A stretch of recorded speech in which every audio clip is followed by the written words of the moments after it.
All right, this is Honors Algebra 2 Pre-Calculus. We're doing 5.3 in Algebra 2, which is factoring quadratic expressions, but we're going to go a little more in depth than that just because, as with a lot of things, it makes more sense to teach you factoring sort of as a whole instead of teaching you just little snippets of it. So we're going to walk through a factoring checklist that I encourage every student to use when you factor anything, even when problems get much more difficult way down the road, way past Chapter 5 of Algebra 2. So a couple quick things. Factoring, unless we're expressly asked to factor, which sometimes, especially in this chapter, you will be, generally, factoring is a skill that we use to solve expressions that have multiple powers of a variable. So this is usually used to solve an equation with multiple powers. So we saw this a little bit in 5.2. I mentioned it when we did one of the problems. So multiple powers of a variable. So for instance, if I have something like 5x squared minus 10x, that would be a situation where I have both an x squared and a linear x, and I'm going to solve by factoring. That as compared to something where I have, for instance, I don't know, let's say 5x squared equals 20. Well, now I only have this one power of x, and that would be a situation where I would generally try and use SADMEP, right, where I would use PEMDAS in reverse, order of operations backwards to solve.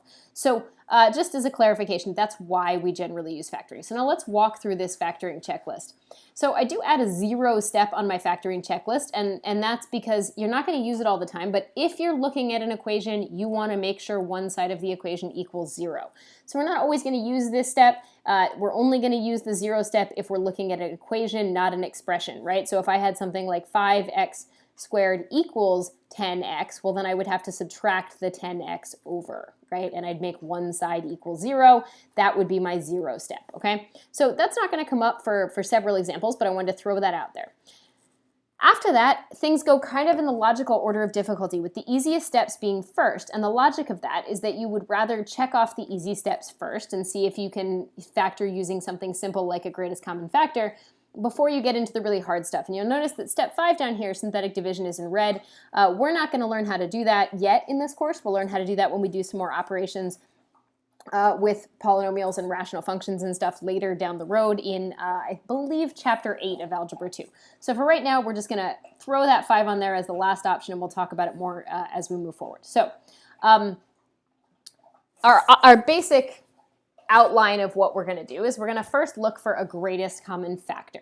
So just as an example of what we mean by greatest common factor, if I gave you something like 8x minus 10, 8x and 10 have a GCF of 2. I could factor a 2 out and be left with 4x minus 5. So that 2 would be called the greatest common factor. And these guys right here I would tend to call the leftovers, which is not a math term. It's just the stuff that was left, okay? The second patterns that we're going to look at are what's called binomials. Binomials mean two terms. Terms are separated by addition and subtraction. So binomials, this, for example, is a binomial, right? In fact, so is this one. This is a binomial. It's two terms. The 8x is a term and the 10 is a term, right? Binomial.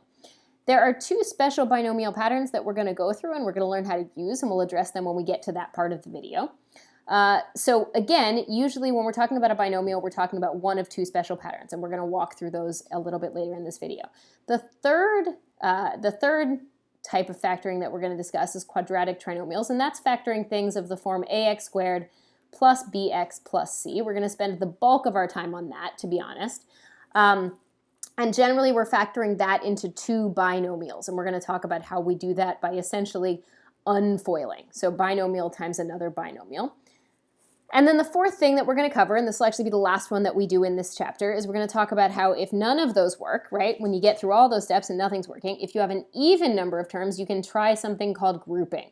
So an example of a problem where grouping might work might be something like x cubed plus x squared plus 3x plus 3, right? Even number of terms, 1, 2, 3, 4 terms, right? And we'd be able to use grouping, and we'll talk about that. And then if all of those things fail, later on in this course, we're going to learn how to do a thing called synthetic division. Factoring is going to be a big skill. So This is going to be a long set of videos. We're going to do a ton of extra practice. It's going to be a skill that as you move forward, you will not be expressly asked to do. You will just have to do in order to solve problems. So this is going to be one of those really big skills that comes up a lot in your math classes because you need it, but you're not going to be expressly asked to do it in most cases. So let's go ahead and move forward. All right, so example 1. Let's talk about factoring a quadratic expression. So these are going to be GCF examples, greatest common factor, and we're going to walk through example 1 to do that. So we have two terms here. We have a 3a squared and we have a negative 12a. When we look at the coefficients, both 3 and the negative 12 have a factor of 3 that we can take out. And when we look at a squared and a, we could take a single a out of both of those. When we do that, what we're doing is essentially dividing them out. So we divided 3 by 3 and got a 1, which we don't have to write. And we divided out one of the a's and we were left with a single a. Over here, we took out the 3, so we're dividing that 12 by 3, which gives us a negative 4, right? And we took out the a, so we get a minus 4. That's my factored expression. Now, you don't have to check, okay? So when you check, this is optional. I don't need to see it, right? But if you check, you're checking for your own benefit to verify that if you were to redistribute this 3a, you would get the original. So 3a times a would give you a 3a squared. And a 3a times the negative 4 would give you minus a 12a, and sure enough, that's the original. I'm never going to need to see you check that. And honestly, if I were doing this problem by myself, I wouldn't check it written on paper. I might check it in my head. It's one of those things that it doesn't have to be a thing you do, but if you factor something incorrectly later as problems get more difficult, it's going to create other problems. When you factor incorrectly later on in calc, sometimes that's the second step in a problem that might be 12 steps long. 12 tiny little steps, but they're built on that factoring step that if you did that incorrectly, it kind of causes an avalanche and the whole problem crumbles on top of you. It's kind of ugly, so we want to make sure we're good at factoring. All right, let's do B. Now B is a little tricky. B is already written with this crazy, weird blob of a GCF. So in this case, my GCF is that 4x plus 5. And this problem is actually setting you up to be able to do grouping when we get to it. Because what's left if I take those out is a 3x minus 5. And so those are my leftovers. Now, you can actually, so if you just FOILed this out, which is probably how you would distribute this if I asked you to check, it's actually harder to see that this is how this works. Because if you FOIL, you're not going to get exactly the same answer that looks like this. But essentially what FOILing is it's taking this thing times the entirety of this, so a 3x times this 4x plus 5. And then this thing times the entirety of this, so minus a 5 times this 4x plus 5. And then you could clean it up and distribute, but it is the same answer. So I know this feels a little bit uncomfortable. Another way to do it, if you want to check that they're the same answer, is you could just FOIL this out, right? If you FOILed, you'd get 12x squared. Outer would be a minus 20x. Inner would be a plus 15x, last would be a minus 25. So this ends up being a minus 5x on the inside, right? So 2x squared minus 5x minus 25. And then you could actually check and see if that aligns with the original. Sorry, it's a 12x, not a 2, I miscopied. You could check if you clean this up, you'd get a 12x squared plus a 15x minus a 20x minus a 25, which sure enough is a 12x squared minus 5x minus 25. So they're the same answer. Again, I don't need to see you check it. Right? It's not going to matter to me that you check it. I just want to see that you can factor it. Again, factoring and multiplying things out are opposite operations. All right, try a P1. You can definitely ignore me and pause me if you don't want me to help.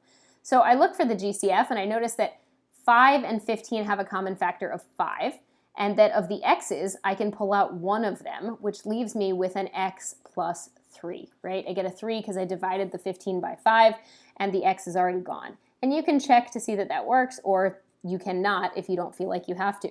Here, my GCF is the quantity 2x minus 1 in parentheses. So I pull out my GCF of 2x minus 1. And what's left when I do that is the 4 plus the x. Those are my leftovers. And that's it. And I can FOIL it out to check, but that's where we're going. All right, moving on. So let's walk through the two patterns that you're going to see at various points in math. So I'm going to, full disclosure here, sum or difference of cubes is not in this chapter of your textbook. The reason it's not in this chapter is that chapter 5 of your textbook is about quadratics. And cubes, which mean x to the third, are not quadratic. So this C right here, not quadratic. D right here, not quadratic. E, also not quadratic. But that's okay. we're still going to learn both patterns because it doesn't hurt us to know more instead of less. So remember that things in math are named either after a person, like Pythagorean theorem was named after Pythagoras, or after something descriptive about what they do. So in this case, a difference of squares means two perfect squares, so like a squared and b squared, and a difference of them, so a squared minus b squared. So a squared minus b squared is going to factor every single time into a plus b, a minus b, and I'm going to color code that in a sec. So a plus b times a minus b. This is really a non-negotiable thing that you need to memorize to get through math. If you choose to forget it when you're in like your 20s and you've gotten through college and you've gotten through all your science and engineering and math courses, great, cool, good on you. But to get through high school and most college math, you really need to know this difference of squares pattern. So difference of squares, a squared minus b squared is a plus b, a minus b, okay? So let's use that. We're actually going to use that difference of squares pattern real quick on a couple of these. So let's start with a down here. X squared is definitely a perfect square. It's literally an x squared, right? So x squared, right? And then 9 is also a perfect square because it's a 3 squared, right?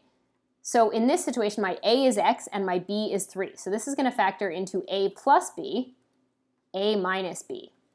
So my a plus b is going to be x plus 3, x minus 3, right? X plus 3, x minus 3. And you can FOIL to check, but that's what that's going to factor into, right?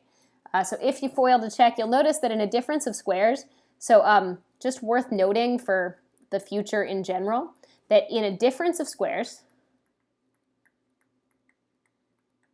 the OI, as in the O and I in FOIL, sums to 0.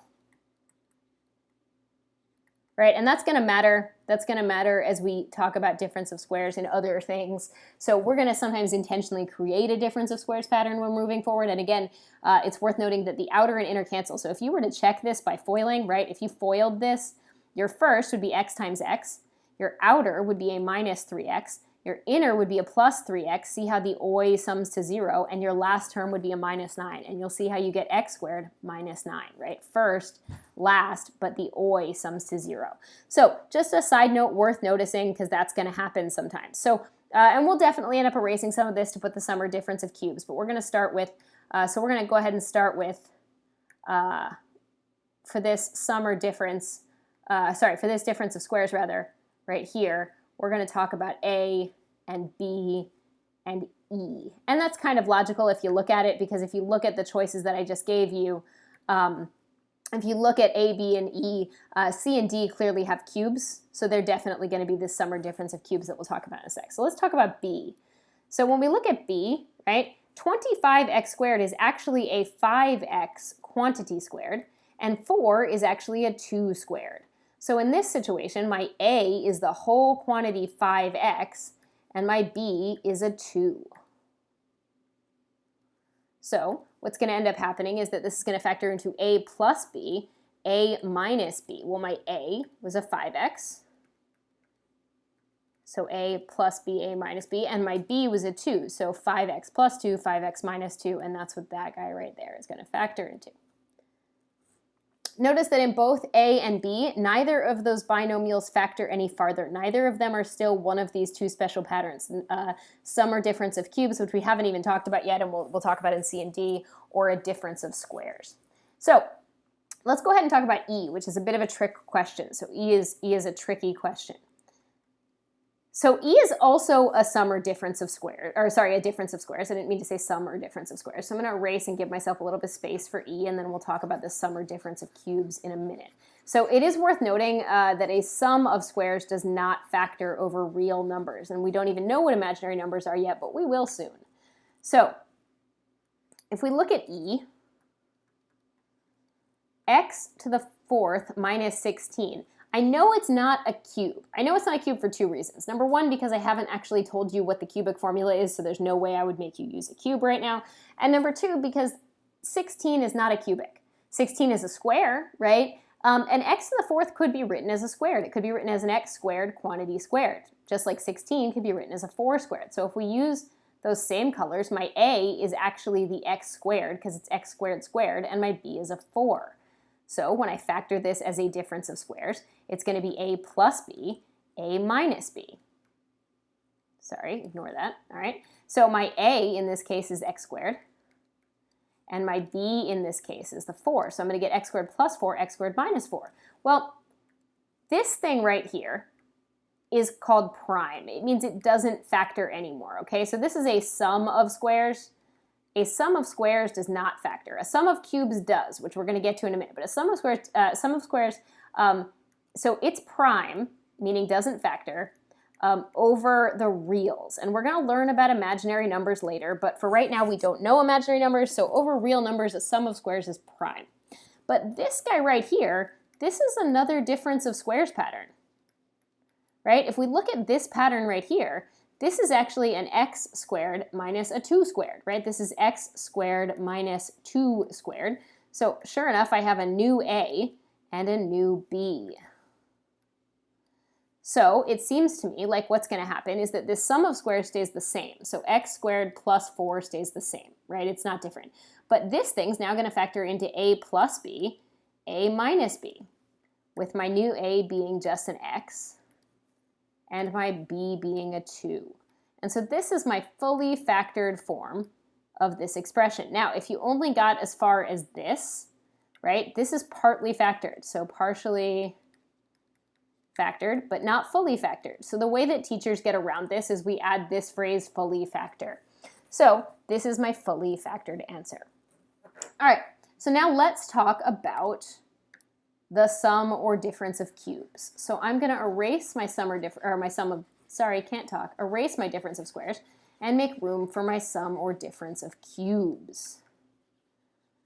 All right, cool. So the sum or difference of cubes pattern, and I'm going to write it all in black and then I'll color code it in a sec. So sum or difference of cubes is a cubed plus or minus, because it's sum or difference, b cubed equals a plus or minus b, a squared minus or plus ab plus b squared. And I'm going to explain to you in a sec how I actually remember this, because I'm saying a very different thing in my head than what I'm currently saying out loud to you.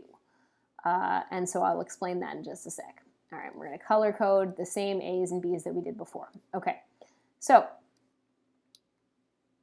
if I have a sum or difference of cubes, the way I memorize it, and you don't have to do this, but I'm going to go ahead and put the signs in green.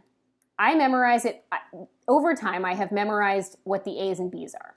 The part that I always found difficult, and the part that most people find difficult, is the stupid signs, whether it's a plus or a minus. So the way I memorize it is keep the sign, change the sign, always a positive. Sorry, I talk faster than I write. Always a positive. Okay, so keep the sign, change the sign, always a positive, and then I know that it goes in order. If a is the front term and b is the back term, then a is the front and b is the back. I know it's an a squared, both a and b, and then a b squared. So let's walk through what this looks like as an example. So if we look at c, so let's look at c. C is an x cubed plus a 2 cubed, right? Because 8 is also a perfect cube. So x is my a in this situation, and 2 is my b. When I factor this, I know it's going to be keep the sign, change the sign, always a positive, right? And then what's going to happen is it's a, b, a squared, a times b, b squared. So what this ends up looking like, if I clean it up, is x plus 2, x squared minus 2x plus 4. It is worth noting, and I can gladly do a proof to show you this, that this quadratic trinomial is prime. The quadratic trinomial in a sum or difference of cubes is prime. And I'm going to say prime over the reals. It does have imaginary answers, but again, we haven't talked about imaginary answers yet, and most of the time when you're doing a problem like this, they're only going to want the real answers anyway.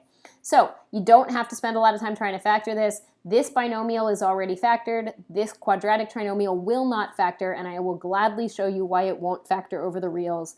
I'm more than happy to show you if you want. I've done the proof more than once for people. In general, as a math teacher, and some of you already know this about me, I try really hard not to use black and white, never or always statements unless I can back it up with a proof. So in high school, one of my pet peeves was if a teacher would just tell me such and such never works, or such and such shortcut only works for this kind of number, or never works for this number, or whatever. If they couldn't back it up, sometimes they were correct that you shouldn't use a method for a particular problem because it's awful and disgusting, but they weren't correct that it didn't work at all. And that really fundamentally bothered me because I like any cold, like cut and dry black and white statement like something never works. I want to know why it never works. I want to know why something's always prime. I want to see if mathematically that is the word for it, or if what you mean to say is that in most cases it's prime, or it's, you know, just too difficult to do this way or something. But I want the cold hard facts. So I try my best to give you guys the same thing. So, all right, so folks, let's try D, which is also a sum or difference of cubes. So the big hint that it's cubes is the 27 and the x cubed. The 1 could be anything. A 1 is a cube, a square, a fourth power, a fifth power. A 1 is an 87th power. 1s are easy. So this is a 3x quantity cubed minus a 1 cubed, right? So in this situation, the 3x in its entirety is my A, and the 1 is my B. So my pattern is keep the sign, change the sign, always a positive. So there's a minus, keep the sign. There's a plus, change the sign, and the last spot is always a positive. So now I'm going to get A, which is 3. A squared is tricky because it's going to be a 3x quantity squared, which is actually a 9x squared. So just be on the alert for that because a lot of people do it wrong. And then for my B's, I'm going to get B and B and B squared. So it seems to me like my final answer is going to end up being a 3x minus 1 in parentheses, then a 9x squared plus 3x plus 1, which again is totally prime and will not factor over the reals, right? Oh, I should clarify actually. Not only will it not factor, it also has no real solution.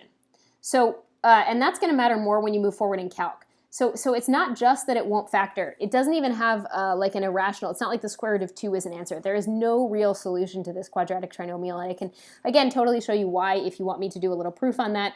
At some point, I can tack on an extra video at the end of this section. In fact, that's what I'll do. At the end of this section, I'll tack on a video that gives you the proof for why you can't have any real answers from that quadratic trinomial.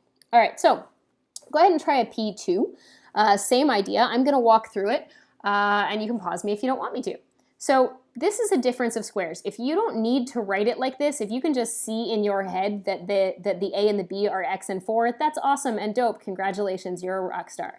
If you need to write it as this so that you can see that your A is x and your B is 4, also fine, right? Up to you how much you need. Same thing here. This is a 3x quantity squared minus a 7 squared. If you don't need that, if you can just see in your head that the A is 3x and the B is 7, that's great. So I get 3x plus 7, 3x minus 7. Again, please know how to factor a difference of squares. This is super duper duper duper important. C is a difference of cubes, right? I didn't mean to give you C and D both as differences, but I did, so here we are. So I'm going to get x. So I'm going to keep the sign, so there's a minus, right? Change the sign, it's a plus, always a positive, it's a plus. So it's going to be x minus 3. This is going to be an x squared plus an x times 3 plus a 3 squared. So it's going to end up looking like x minus 3 times x squared plus 3x plus 9. Oh, and actually, it's a good point that I technically can't do the proof that I was saying I would do for you at the end of 5.3 until you know what 5.5 is. So tell you what, in 5.5, I'll go ahead and give you the proof about why this thing has no real solutions. Sorry, forgot that doesn't happen till later. All right, so this is 2x quantity cubed minus a 5 cubed, right? So again, I'm going to keep the sign, change the sign, always a positive. So 2x minus 5, right? This will be a 2x quantity squared. Again, be on the lookout for that. A lot of people, sorry, it's a squared. A lot of people accidentally don't make this a 4, right? It's a 4x squared, not a 2x squared. This will be a 2x times a 5, and this will be a 5 squared. So my answer ends up being 2x minus 5 times a 4x squared plus 10x plus 25. All right. And then the last one is that trick question where it is actually a difference of squares, but it's just a double difference of squares, right? This is x squared squared minus a 9 squared. So I'm going to get x squared plus 9, x squared minus 9. And this factor is prime, but this is another difference of squares. It's going to be an x squared minus a 3 squared, right? So I'm going to get x squared plus 9, x plus 3, and x minus 3. Cool. All right, so again, because I was asked to fully factor, I have to do the whole thing. All right, moving on. Cool.